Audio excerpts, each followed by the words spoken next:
All right, United States dropped this one against Germany 2-1. We said it was a blissful 4 minutes from the equalizer to the go-ahead goal.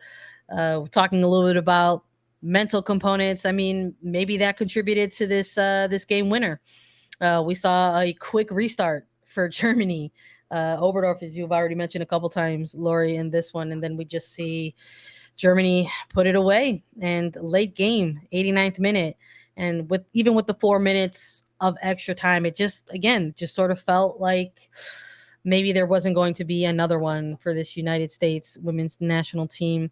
And the losing streak continues now to 3 games. So, in terms of what's next, what's left, Lori, you mentioned it. Three game losing streak. The first time there's been a 3 game losing streak since the 90s. I gotta bring it up because folks are gonna say if we don't bring it up that we're not doing our due diligence. But when we're looking at the timeline in front of this women's national team, we're talking 8-9ish months to the World Cup. And the fact that there's been this losing streak, and not just any losing streak, right? It's dropping a few games to other top tier competition. 3 teams that have been ranked, in the top 10, alongside the United States at number 1. Vlatko and the coaching staff, is there something that you would like to see moving forward going into this next game? Like, are we going to see some, formational adjustments? Are we going to see, obviously player rotation? Are we going to continue to have a hotter seat for Vlatko and Some folks might say that he was already on the hot seat coming into this one, and then after having 3 games, is it something that's outrageous to say like, oh, this coach needs to be gone with such a short window leading up to the World Cup? Yeah, I mean, I feel like, in terms of going into this next game, yes. I mean, I feel like I've talked about this for like months about the midfield, right? I think we all have. And I mean, I would like formation change, but then it also goes back to what we talked about in the preview. It's less really to me about formation. It's just about, the movement of the players. I talked about Alex Morgan dropping back, understanding of where you're going to, who's going to stop. I mean, these are the quickest moments in games, right? So I talk about this like transitional moment off of like the Herrera hitting the post and then they go down to score. And yes, you can like have scenarios of like, this is who's going to step, but like it's all decision making in the moment, right? And that's why I think it's more of a promising situation than like us being like, goodness gracious, because I think if you look at the 90 minutes as a whole, there were some really promising moments, right? It's a 2-1 loss. It's a third loss. Yes, we can all talk about this forever.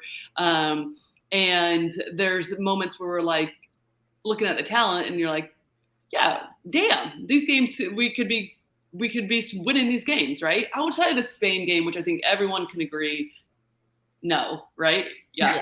That wasn't it. The players would say that too. Yeah. Yuck. But really some bright moments and like, against England, some really good moments against this game in this team. So I think it feels like there's still more, and thank goodness you have 8 months, and then also like there's still more, and oh goodness, you only have 8 months. So 8 months is not that long.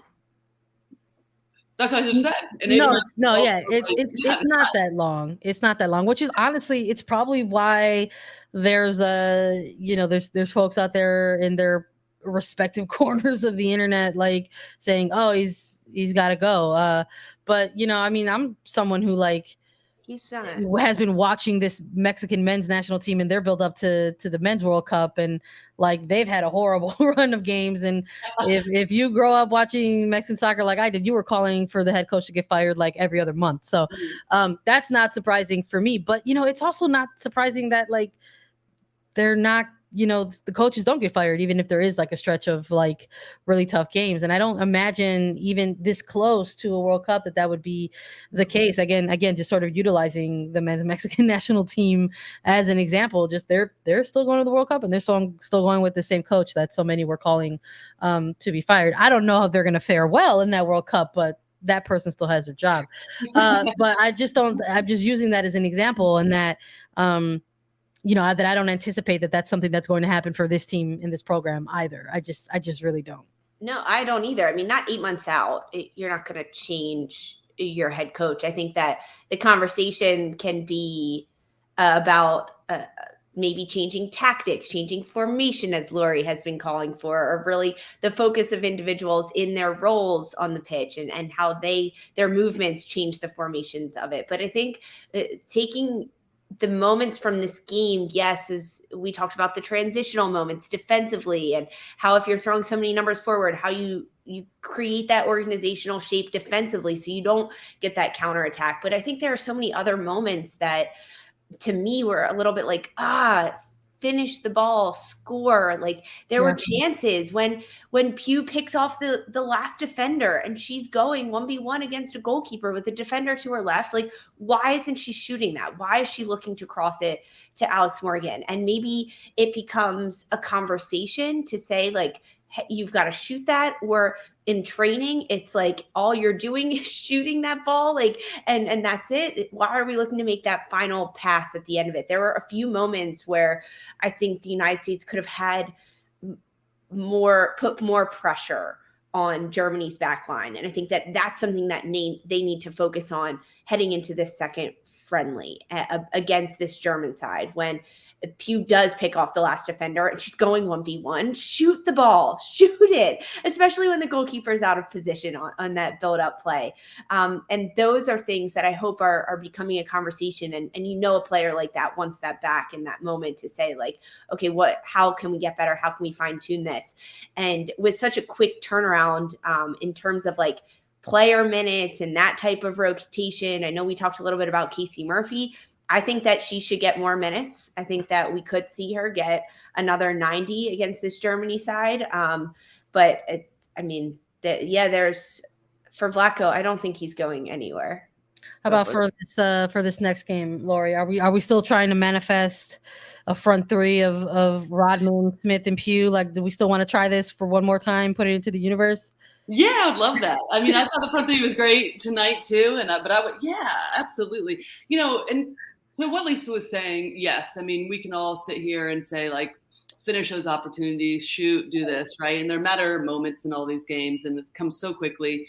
And also, I think that confidence comes if we get a bit more control of the game. We know that we can hit on transition, we can press, we can put teams under pressure. We know that. I think there has to be more times within a game where we have a bit more control. We can hold possession for a bit longer. We can have a bit more variety in the way that we're building up play. I thought when we got the ball wide, which wasn't a ton of times this game, we made the game sometimes, in my opinion, too narrow and incredibly predictable. But when we did get it wide and we serve balls in behind, it is tough to defend, right? It's really difficult, especially with the players that we have making their way into the box. We saw a play from Lindsey Herrera late in the first half that typically she would put away off of a ball from the wide areas. But I think it's those moments of understanding, hey, when do we go? And when can we keep a bit more possession, have a bit more control in these games? So then it's like shoot the ball or finish those opportunities don't seem as like dire, because it's like we have players that are behind the ball. We can regain possession. We can keep it at times, or we can go quickly. So to me, it's less about, or I guess I should rephrase that by saying it's more about how can we find the moments to control these games, because we have the players that are capable of doing it, and we have the players that are capable of finishing the chances. It's about finding those moments, I think, a little bit more frequently and having a bit more balance within the 90 minutes more frequently is my overarching hope, because I don't think we're going to see overhaul in tactics. I don't think we're going to see an overhaul in the personnel right now. And okay, so where are those moments then? Like, where is somebody like a Herrera who's going to be like, nope, here we go. We're going to keep it here. We're going to keep it. Yes, I want to get into the box. Is this the best opportunity for me to get in the box? Or does this game and this team call for me to sit back a little bit and provide a little bit more? Because I think there is something to be said too about the fact that, like, we have these like electric players, these people that are like, I would take any day on our team. And also then you need to have some people that are just going to be like, nope, I'm going to connect my passes. Simple. My pass is I am going to allow these players that are going to be able to like freaking win us World Cups to do their thing. And I'm going to do this role here. And so that actually has to come from the personnel and understanding of the players that have been here, right? Which is a Lindsey Herrera, right? I think we saw Alex Morgan doing that tonight. It would be like, what does this game call for? Actually doesn't call me to just sit on the back shoulder of the two center backs. Has me like, I need to drop deeper. I need to create the overloads centrally. That allows our outside backs to get higher up, right? So I think those are the moments that I would be looking for, because I don't think we are going to see those overhaul changes. And yeah, definitely not ahead of like one more game in 2022, the last one for the calendar year. So I'm with you on that in terms of the near future, right? What we could possibly see in 2023 in the buildup to the World Cup. As far as this next one, hey, let's just like get as many minutes out there as possible. I'd like to see Sanchez get more than a handful of minutes than she got tonight. You know, I'd like to, if it's about getting Crystal Dunn some more minutes, you know, maybe give her the first half versus the second half. You know what I mean? And then sort of rotate some others in. I want Coffee. I want Coffee to get a couple more minutes. Yeah, I'm happy that this is a 2-game series against Germany. I'm grateful that they utilize this final international window to have the same opponent twice to sort of close things out, sort of continue to get these evaluations in, you know, as they look ahead to 2023. You could catch the next game Sunday, November 13th. 5 p.m. Eastern. They're going to play in New Jersey at Red Bull Arena, so make sure you catch it.